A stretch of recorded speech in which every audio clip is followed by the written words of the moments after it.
네, 오늘 하나님께서 우리에게 주시는 말씀은 마태복음 28장 16절부터 20절까지 말씀입니다.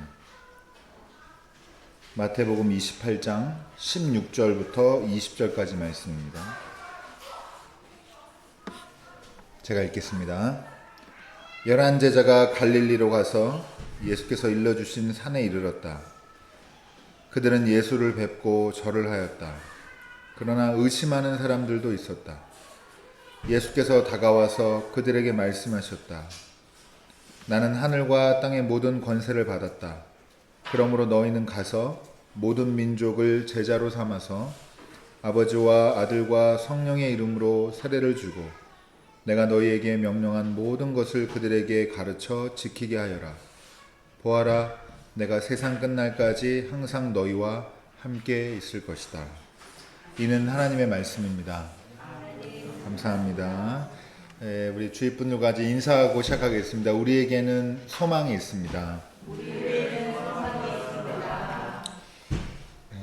성령 강림절 후 첫째 주일이고 또 교회력으로는 삼위일체 주일로 삼위일체 하나님을 기억하고 또 찬양하는 주일로 지키는 것이 이번 주입니다. 그래서 오늘 제목은 영원히 함께하는 관계이고요. 마태복음 28장 16절부터 20절까지 말씀으로 오늘 말씀의 은혜를 함께 나누도록 하겠습니다. 우선은 오늘 내용이 짧고 간단하니까 이 전체 배경이 간단히 좀 그거를 살펴보겠는데요. 여러분, 예수님이 이제 마지막에 부활하시고 승천하시기 직전에 이제 제자들을 이제 만나시는데 마태가 기록한 부분이 어떤 부분이냐면 11 제자가 갈릴리로 가서 예수께서 미리 일러주신 이 산이 있는데 거기에 이제 다 모이게 됐습니다. 몇 명이 왔을까요? 원래 12이었는데 한 명은 배신하고 자살해서 11명이겠죠. 그리고 이 사람들 11명이 모였는데 11명이 다 어떤 경험을 가지고 왔냐면 예수님 다 배신하고 나서 지금 모인 거예요. 그리고 그 다음에도 그 모인 사람 중에 의심하는 사람도 있었다 얘기하잖아요. 그러니까 마음도 한데 모이지 않고. 그러니까 어떻게 보면 초라하게.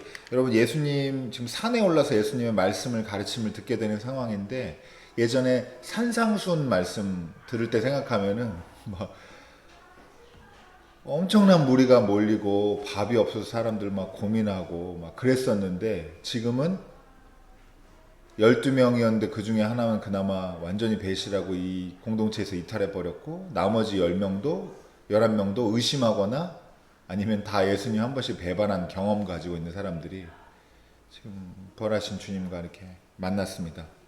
다 모여, 다 불러 했는데 11명 온 거예요. 여러분, 그러니까 상황이 완전히 바뀌었어요. 예전에 이게 예수님 막 따르고 이스라엘에서 큰 변화, 또 하나님의 큰 뭐 어떤 역사가 있을 거라고 기대하고 막 이렇게 사람들이 몰려들고 같이 마음을 맞추고 하던 이런 때랑은 분위기가 완전히 달라졌는데 되게 초라하다, 좀 조촐하다, 단출하다 이렇게 생각하시면 되겠는데 문제는 재밌는 게 내용은요, 여기서 가르치신 내용이 이제 어마어마합니다. 그래서 보통은 이 말씀들을 연구하고 읽으면서 뭐라고 그러냐면 대사명이라고 불러요. 제자들에게 주신 대사명 부분이라고 부르는데 미리 보겠습니다. 여러분, 우선은 예수님께서 무슨 권위로 말씀을 시작하시냐면 하늘과 땅의 모든 권세가 내게 있고 내가 그 권위로 말하는데 그러므로 너희는 가서 모든 민족을 제자로 삼고 아버지와 아들과 성령의 이름으로 세례를 주고 내가 너희에게 명령한 모든 것을 가르쳐서 지키게 하고 보아라, 내가 세상 끝날까지 항상 너희와 함께 있을 것이다. 이렇게 말씀하십니다. 하늘과 땅과 성부, 성자, 성령 하나님의 이름으로 막 모든 여기 보시면요. 네 번의 모든이 나오거든요. 모든 권세, 그다음에 그러므로 너희는 모든 민족, 그리고 모든 것, 그리고 여기 항상이라고 되어 있잖아요. 항상도 모든 날이에요. 번역은 항상이라고 했는데 다 모든이 네 단어가 최상급으로 같은 단어입니다. 그러니까 이게 하나님께서 이 의심하는 사람도 있고 상황이 완전히 바뀌어가지고 초라한 이 상황에서 하나님이 예수님께서 말씀하신 이 가르치시는 이 내용이 아주 위대한 하나님의 완벽한 성취를 강조하는 그런 아주 완성된 형태로 말씀을 전하고 계신다라고 기억하시면 될 것 같습니다. 근데 여러분, 그럼에도 불구하고 참 이게 어렵죠. 예수님께서 주신 미션이 뭐였냐, 사명이 뭐였냐, 모든 민족한테 가가지고 모든 민족한테 가서 세례를 주고, 세례는 아버지와 아들과 성령의 이름으로 주고 그 사람들 가르쳐가지고 열심히 말하자면 세계 선교하고 하나님 나라의 백성이 되도록 이방 사람들을 다, 모든 이방 사람 다 초청하라, 이렇게 하라는 거예요. 근데 여러분 11명한테 이 되게 애매한 그런 어떤 게, 애매하다기보다는 되게 역설적인 어떤 분위기를 가지고 있는데요. 불가능한 미션이에요. 우리한테는 너무 어려워 보이고, 그리고 이 사람들 여태까지 예를 들면 뭐 운동도 프로 선수들 보면 요새 폼이 좋다 이런 얘기 하는데 폼이 좋을 때가 아니거든요 지금. 그래가지고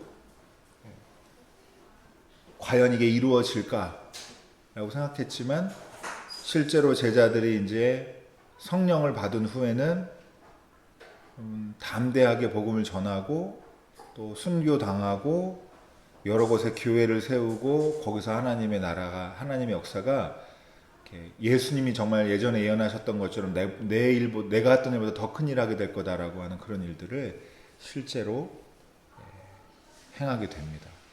이게 모든 게 다 하나님이 함께 하신 하나님의 은혜다라고 하는 것을 여러분 기억하시면 좋겠습니다. 좀 상투적인 얘기 같지만 우리가 먼저 하나 정리하고 넘어갈 거는, 상황을 배경을 이해했으면 하나님은 자기 능력으로 자기 경험으로 이렇게 일하는 사람들을 쓰시지 않는다라고 하는 겁니다. 그럼 어떤 사람 뜻이냐?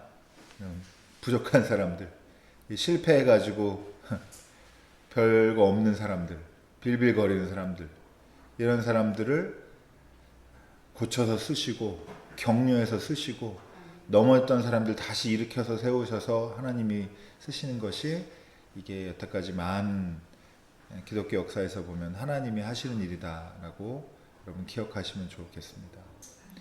실패를 무릅쓰는 사람이 하나님의 역사에 참여합니다. 여러분 어떤 곳에서 넘어지지 마셨으면 좋겠지만 넘어지시더라도 다시 일어나시는 여러분 됐으면 좋겠고요. 오늘 삼위일체 주일이라고 했는데 이제 요 얘기를 연결해서 해보면, 여러분 이제 읽어보면 아시겠지만 요것 때문이에요. 요 구절 때문에. 삼위일체라는 교리가 지금 기독교 역사 2000년이 됐다, 단순히 얘기해서 2000년이 됐다라고 할 때 2000년 중에 언제쯤에 완성이 됐냐 하면 한 300에서 400년 사이, 기독교가 생긴 지 300~400년이 흐른 다음에 이제 그런 다음에 교리로 완성이 됐는데 지금까지도 완전히 이해한 사람이 없습니다. 무슨 양자역학 이런 것 같아가지고. 근데 이해하고 우리 말로 설명하기는 참 까다롭고 어렵지만 이게 진짜 우리의 신앙의 고백을 정확히 설명한다고는 또 느끼는 거예요. 이게 오래된 거예요. 이러면서 이게 점점 정교해지고 그러는데, 오늘은 이 삼위일체 신앙이 두 가지만 보겠는데요. 삼위일체 신앙이 도대체 어떤 경위로 이렇게 만들어지게 됐는지랑, 그리고 왜 중요한지가 이제 그럼 드러나거든요. 그다음 두 번째로는 이게 우리한테 어떤 의미인지 신앙생활을 하는데, 이 두 가지만 짧게 함께 나누겠습니다. 여러분 이제 저도 이제 이거 하느라고 그 교회사 전공하신 분 영상 찾아보고 막 그랬는데요. 짧게 말씀드릴게요. 그러니까 어떻게 교회가 출발했고 교회가 교리까지 만들게 됐느냐. 원래는 안 그랬거든요. 원래는 안 그랬다. 근데 무슨 말이냐면 여러분 우리가 이게 좀 낯설게 느껴질 수 있지만 기독교는 원래 처음 시작은 유대교 한 종파로 시작한 거예요. 이 말 자체가 어색하게 들릴 수 있는데 원래는 유대교 종파 중에 하나인 겁니다. 예수님 비롯해서 제자들 모두가 유대인이었고 유대인이면서 기독교를 이렇게 예수 그리스도를 따르는 사람들이었던 거지 우리는 처음부터 시작부터 예수님 따르니까 유대교 버릴래 이렇게 한 게 아니에요. 다 제사 드리고 유대인이 해야 될 그 명절도 지키고 행할 거 다 하면서 그러고 지냈는데 여러분 그러다가 예수님이 이제 돌아가시고 부활하시고 승천하시고 이 이후에 한 3, 40년 정도가 더 흐르면서 그 AD 70년에 무슨 일이 있습니다. 되게 큰 일이 생겨요. 기독교가 교회가 이제 유대교에서 완전히 분리하는 일이 생기거든요. 그게 뭐냐? 예루살렘 성전이 파괴됩니다. 로마의 티투스라는 장군이 아주 진짜 예수님이 그때 말씀하셨던 것처럼 돌 위에 돌 하나도 남지 않고 진짜 완벽하게 패망하고 완벽하게 다 부서졌어요. 그러니까 여러분 첫 번째로 나타난 증상이 뭘까요? 성전이 없어지면 제사장들이 직업을 잃어요. 지금처럼 우리처럼 형식이 가벼워지고 이렇게 우리는 특히 이 개신교가 특히 그렇고 개신교 중에서도 저희 같은 사람들은 집에서 둘 셋만 모이면 그냥 성경책 피고도 예배 드리잖아요. 아무것도 없어도. 근데 여러분 이 전해로 거슬러 갈수록 특히 이제 유대교 같은 데서는요. 여러분 뭐 레위기, 민수기 이런 데 보면요. 제사과에 관련된 그 여러 가지 규례 있죠. 옷은 어떻게 입고 뭐 들어가서 뭐 하고 보통 복잡한 게 아니에요. 그러니까 이걸 하던 사람이 전문적으로 하던 직업이 있었는데 이 사람들이 성전 자체가 없어져 버리니까 이제 애매하게 된 거예요. 없어졌습니다. 제사장 그룹이. 그러면서 예루살렘이라는 삶의 터전도 완전히 피폐해지고 박살이 나니까 이 여사람이 어떻게 했냐면 이제 예루살렘 떠나서 각지로 흩어지게 됐어요. 이게 첫 번째입니다. 제일 큰 변화가 성전이 무너지고 교회가 생겨요. 그래서 여러분 좀 조심 들었지만 성전이란 표현 안 쓰셔도 될 것 같아요. 사실은 교회는 성전이 무너진 다음에 생기는 겁니다. 어쨌든 그렇게 해서 여러 군데로 흩어져서 이제 나중에 원래도 회당이라는 게 있었지만 시나고그라고 하는데 회당 중심으로 모여서 나중에는 제사장 그룹이 없어지면서 랍비가 많이 등장해요. 지금도 랍비들 많이 남아있잖아요. 근데 어쨌든 이렇게 예배드리고 회당에서 예배드리고 이렇게 하면서 자기 있는 곳에서 기독교인들이 이제 유대교와 좀 분리되면서 독립적인 이제 신학을 구축하고 교회를 세우니까 이제 이럴 필요가 생겨요. 근데 여기에 두 번째로 가장 중요한 문제가 생기는데 여러분 예수님에 관련된 가르침을 누구한테 들으면 제일 좋을까요? 일단 예수님. 예, 그렇죠. 예수님한테 들으면 제일 좋고 그 다음에는 예수님 제자한테 들으면 제일 좋고 그 다음에 그렇게 못 들으면 어떻게 돼요? 그러니까 우리가 이게 초대교회에서 이게 고민이었던 거예요. 예수님 돌아가시고 승천하시고 부활하시고 승천하신 다음에 제자들 동고동락했던 제자들이 살아남아서 예수님에 관한 얘기를 해주니까 얼마나 생생해요. 예. 저희야 뭐 성경에 몇 절 이렇게 얘기하는데 작년이었나? 막 이렇게 예수님이랑 갈릴리가 어디쯤이지? 이렇게 거기 이렇게 얘기하니까 이게 얼마나 이게 무게가 달라요. 그렇게 해서 말씀을 듣다가 이제 노쇠하거나 현실적인 문제예요. 돌아가시거나 대부분 순교했잖아요.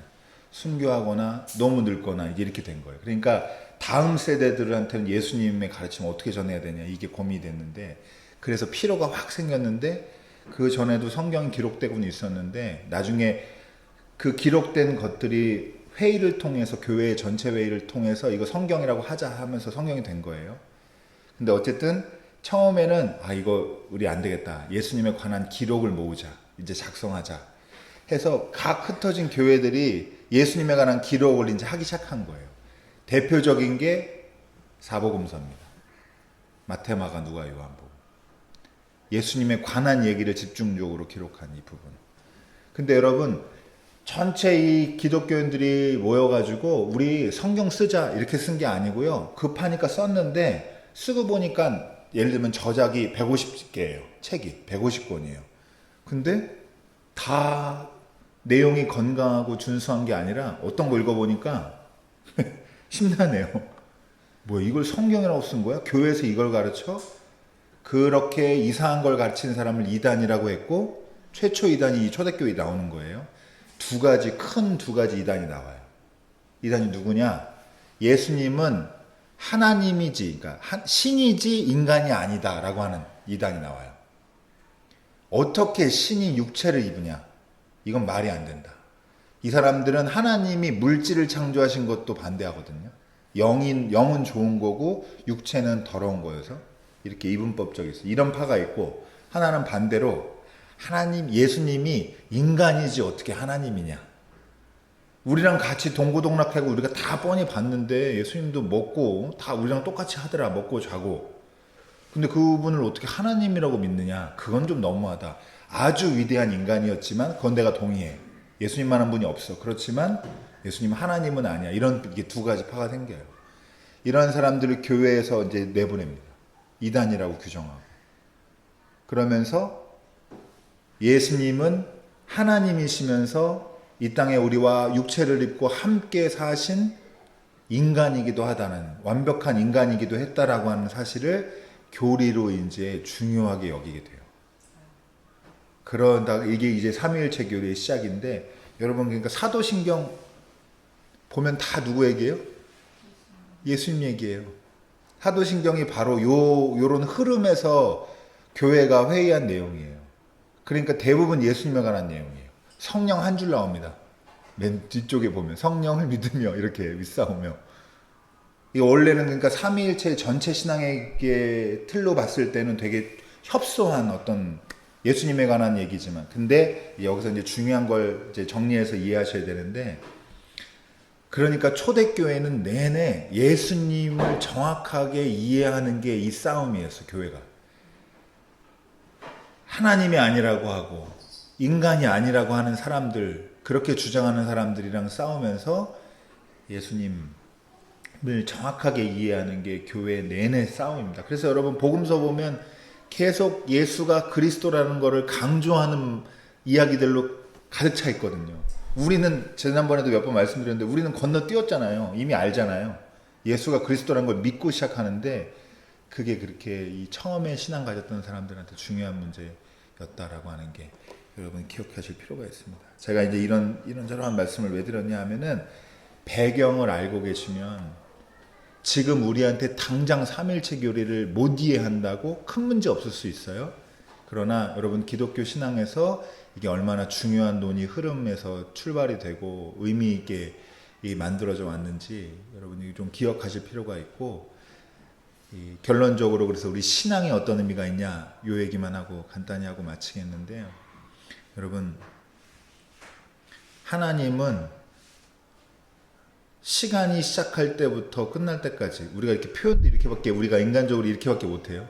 어쨌든 영원한 모든 시간을 하나님은 공동체적인 관계로 존재하셨습니다. 하나님과 아버지와 아들과 성령이 이렇게 세 하나님인데 하나는 한 하나님인 이런 형태로, 우리는 이해가 안 가고 설명은 잘 안 되지만 관계적인, 하나님은 근원적으로 관계적인 존재다라고 여러분이 기억하시면 좋겠습니다. 그래서 좀 유치하지만 우리가 어려울 때, 우리를 도울 때 셋이 함께 출동해서 우리와 함께 힘을 주신다, 이렇게 한번 생각해 보세요.